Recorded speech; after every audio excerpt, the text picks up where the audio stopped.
Uy, may tao sa kabila si Franklin ng Antipolo. Hello, Franklin. Hello po. Hi. Hi.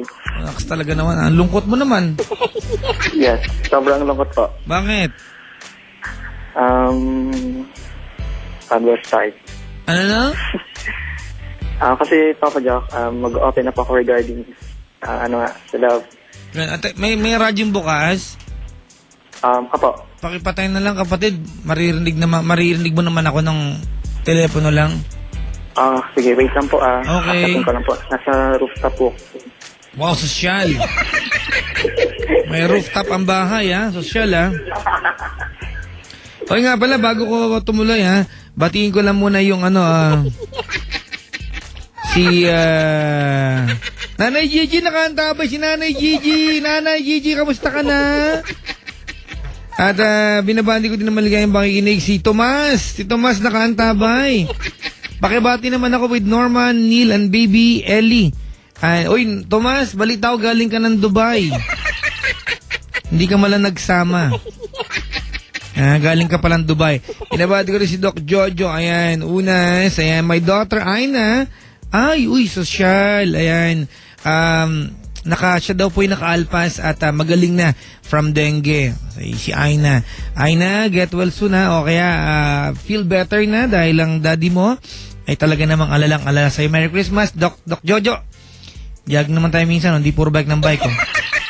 Yung head medtech ng na si Feli Rose na basta nasa area sigurado nakikinig siya, sabi ni Doc Jojo. Hello po. Maligayang pakikinig po. Ayan, Tomas, good evening din sa'yo.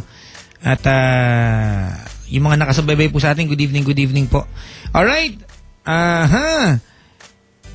Hello. Hello po. Franklin, okay na?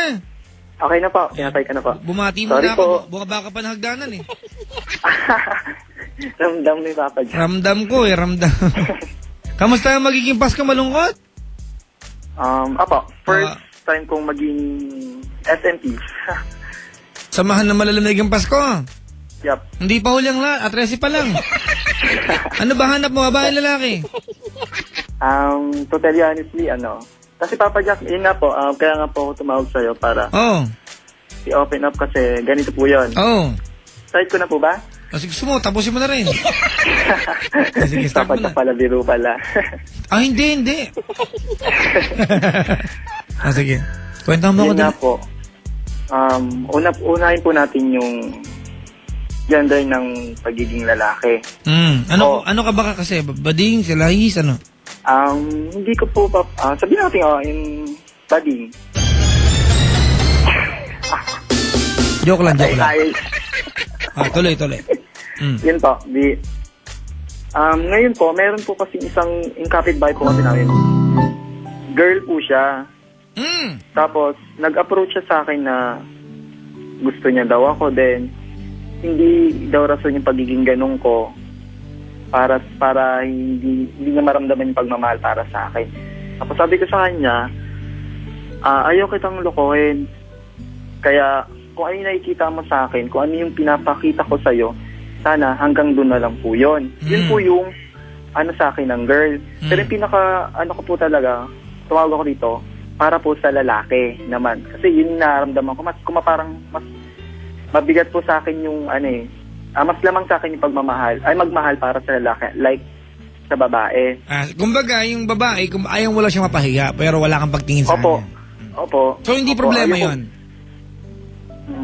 Hindi problema yun, ha? Opo. Okay. Ngayon, ang problema mo yung lalaki. Ano nangyari sa inyo ng lalaking to? Ayun po, okay po kami nung mga past few months. Ito ba yung boyfriend mo? Actually po, wala po kaming formal na kami. Pero ang sabi niya po sa akin, alam mo na mahal kita, alam ko na mahal mo ko. Yun po yung binibitawan niya laging salita. Okay. Sa madaling sabi, inamin niya sa bawat isa na nagmamahalan kayo pero wala kang relasyon. Opo. Okay. Po, question. Nagkikiss ba kayo? Papa Jack, oo. Many times. Nagkikembilar? Opo, may tablin pa nga po, sabay split. Sorry kung tinatanong ko ito mga kaibigan na kasi, kumbaga, andun na yung love eh. You love each other, you have manifestation. Diba? You know, physical manifestation. Apo. Tapos wala kayong relasyon, parang pangit, parang gamitan. Opo. Diba? Parang walang commitment na yun nakakanis na part eh. Ngayon iniwan ka niya. Opo. Hindi naman po totally iniwan niya ako, Papa Jack. But he's gone. Opo. O di iniwan ka niya? Po? O di iniwan ka niya? Yun nga po. Is Pero he with ano pa- someone else? Wala po. Yun nga po masakla, Papa Jack. Papa Jack.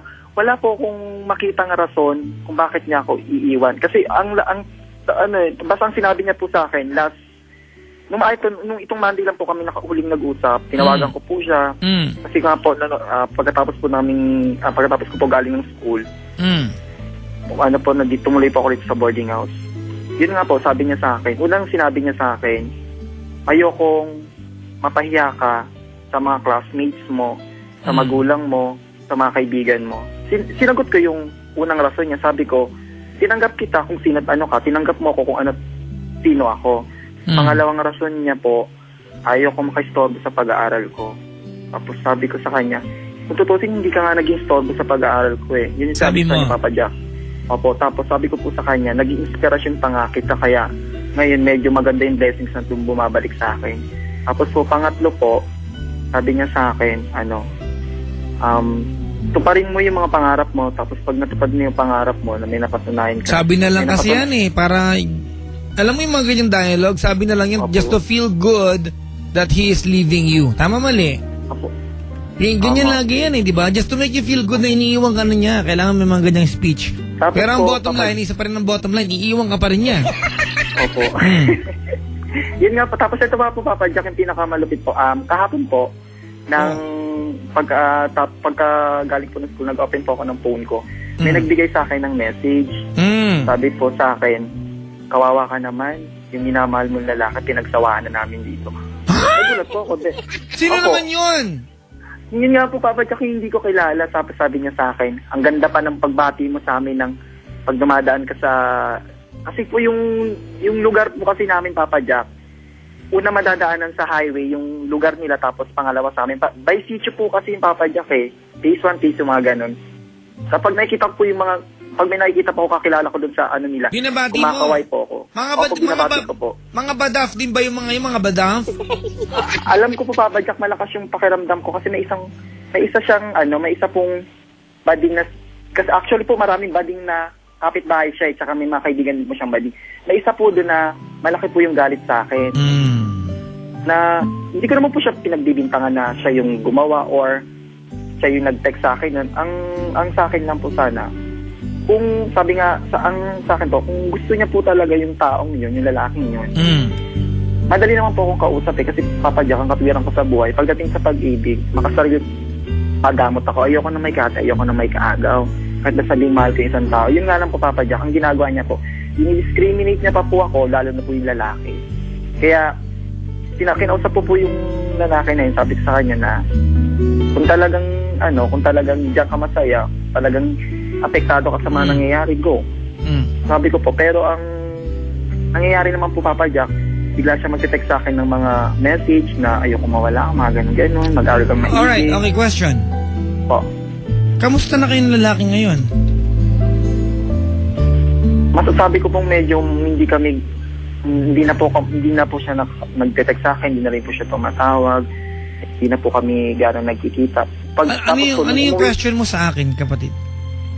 Papa Jack, ano po ba yung pwede kong gawin para yung mga dub niya sa sarili niya, mga iniisip niya, dub ko rin po sa sarili ko na ma-wipe out lahat yun, Papa Jack. Ano po pwede kong gawin? Pwede kong, kanino pa po ako magsisimula? Do you still wanna save what you have?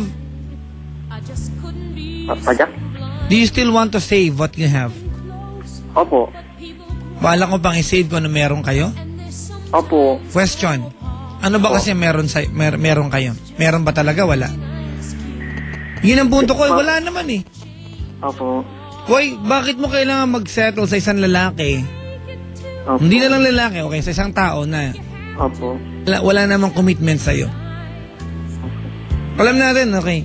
Franklin, Po. bakla ka. Pero hindi ka basta-basta. You might be a gay, Pero hindi ka baliwalang tao, importante ka pa rin.